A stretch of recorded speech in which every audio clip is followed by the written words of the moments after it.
ಹೈಕಮಾಂಡ್ಗೆ suit case ಕಳಿಸುವ ಸಂಸ್ಕೃತಿ, ಅದ್ರ ಬಗ್ಗೆ ಮತ್ತೆ ಮತ್ತೆ ಚರ್ಚೆ ಆಗುತ್ತೆ. ಆಫ್ ದಿ ರೆಕಾರ್ಡ್ ಆದರೂ ಕಾಂಗ್ರೆಸ್ ಲೀಡರ್ಸ್ ಮಾತಾಡ್ತಾ ಇರ್ತಾರೆ. ಆಫ್ ದಿ ರೆಕಾರ್ಡಕ್ಕೆ ನಿಮಗೆ ಈಗ ನಮ್ಮ ಯಡಿಯೂರಪ್ಪನವರು ಹೇಳಿಕೆಯಲ್ಲೂ ತಪ್ಪು ಮಾಡಿದ್ರು. ಅವ್ರು ಏನು ಹೇಳ್ಬೋದಾಗಿತ್ತು ಅಂದರೆ, ನಾವು ಕಳಿಸ್ತಾ ಇದ್ದೋ ನಿಮ್ಮಷ್ಟು ಕಳಿಸ್ತಾ ಇರಲಿಲ್ಲ ಅಂತ ಹೇಳ್ಬೋದಾಗಿತ್ತು ಅವರು.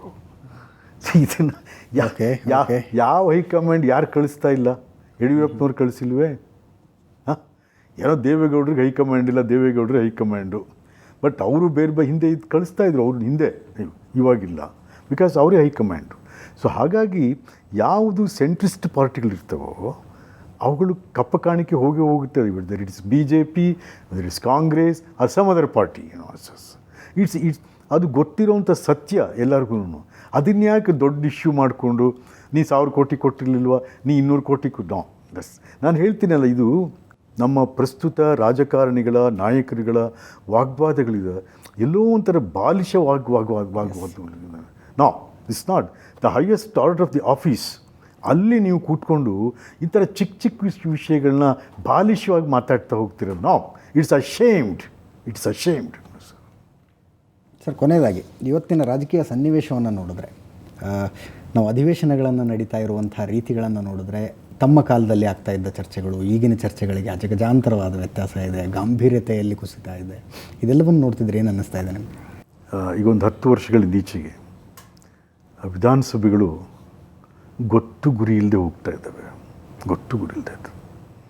ಮತ್ತು ಹಿಂದೆ ಪ್ರತಿ ಡಿಪಾರ್ಟ್ಮೆಂಟ್ ಮೇಲೆ ಚರ್ಚೆ ಆಗ್ತಾಯಿತ್ತು, ಮಂತ್ರಿಗಳು ಉತ್ತರ ಕೊಡ್ತಾಯಿದ್ರು, ಅದಕ್ಕೆ ಕ್ವಾರೀಸ್ ಆಗ್ತಾಯಿತ್ತು, ಆಶ್ವಾಸನೆ ಕೊಡಬೇಕಾಗಿತ್ತಲ್ಲ ನೀವು. ಇವತ್ತೇನಾಗ್ತಾಯಿದೆ, ಎಲ್ಲ ಡಿಪಾರ್ಟ್ಮೆಂಟು ಒಂದು ಸಾರಿ ಹಾಕ್ಬಿಟ್ಟು ಗಿಲಿಟಿನ್ ಮಾಡಿಬಿಡ್ತಾ ಇದ್ದಾರೆ. ಅದನ್ನು ಎಸ್ ಹೋಗ್ತಾಯಿದ್ದಾರೆ, ಚರ್ಚೆಗೆ ಬರ್ತಾ ಇಲ್ಲ. ಹೋಗಲಿ, ವಿಷಯ ಸಮಿತಿಗಳಿದ್ದು ಅದು ಅಬಾಲಿಷ್ ಮಾಡಿಬಿಟ್ರು. ಆಡಳಿತಪ್ಪ ಅಲ್ಲಿ ಸಮಯ ಆಗಲ್ಲ, ಏನೇನೋ ಆಗ್ತದೆ. ಸೊ ವಿಷಯ ಸಮಿತಿಗಳಲ್ಲಿ ಎಲ್ಲ ಕೂಲಂಕಷವಾಗಿ ಚರ್ಚೆ ಮಾಡಿ ಅದನ್ನು ಸದನದ ಮುಂದೆ ಮಂಡಿಸಿ ಅದನ್ನು ಮತ್ತೆ ನಾವು ವಿಧಾನಸಭೆಗೆ ತೆಗೆದುಕೊಂಡು ಹೋಗೋದಂಥ ಒಂದು ಪರಿಪಾಠ ಇತ್ತು ಹಿಂದೆ. ಅದು ಕೂಡ ಇಲ್ಲ ಇವಾಗ. ಸೊ ಹಾಗಾಗಿ ವಿಧಾನಸಭೆ ಸೇರ್ತದಷ್ಟೇ ಅದು ಶಕ್ತಿಯುತವಾಗಿ, ಅಧಿಕಾರಯುತವಾಗಿ ಮತ್ತು ಘನತೆಯಿಂದ ಗುಣಾತ್ಮಕವಾಗಿ ವಿಧಾನಸಭೆ ನಡೀತಾ ಇಲ್ಲ ಇವತ್ತು. ಸರ್, ಈಗ ತಾವು ನೀಡಿರುವಂಥ ಹೇಳಿಕೆಗಳು ಮತ್ತು ಅದರ ಬಗ್ಗೆ ಇರುವಂಥ ಪಕ್ಷದ ಅಸಮಾಧಾನದ ಬಗ್ಗೆ ತಮಗೆ ನೋಟಿಸ್ ಕೊಟ್ಟು ತಮ್ಮನ್ನು ಕರೆದು ಮಾತಾಡಿ ಅಂತಿಮವಾಗಿಯೂ ಕೂಡ ನಿಮ್ಮ ಅತೃಪ್ತಿಯನ್ನು ಶಮನಗೊಳಿಸೋ ಪ್ರಯತ್ನ ಮಾಡದೇ ಇದ್ದರೆ ತಮ್ಮ ನಿರ್ಧಾರ ಏನಾಗುತ್ತೆ?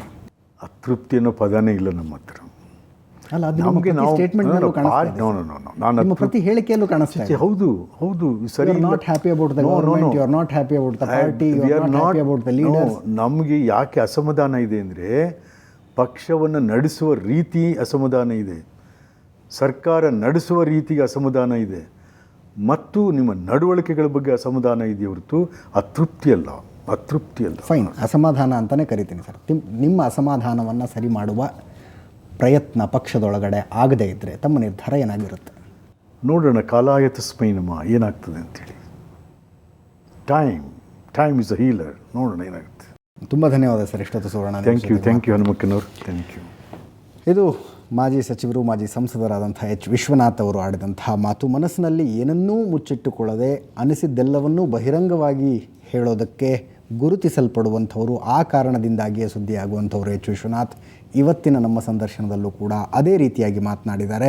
ಅವರು ಆಡ್ತಾ ಇರುವಂಥ ಮಾತನ್ನು ನೋಡಿದ್ರೆ ಪಕ್ಷವನ್ನು ಸುಧಾರಿಸುವ ಯೋಚನೆ ಮನಸ್ಸಿನಲ್ಲಿದೆಯೇ ಹೊರತು ಹಾನಿ ಮಾಡುವಂಥ ಯೋಚನೆ ಅಂತೂ ಇದ್ದ ಹಾಗೆ ಅನ್ನಿಸ್ತಾ ಇಲ್ಲ.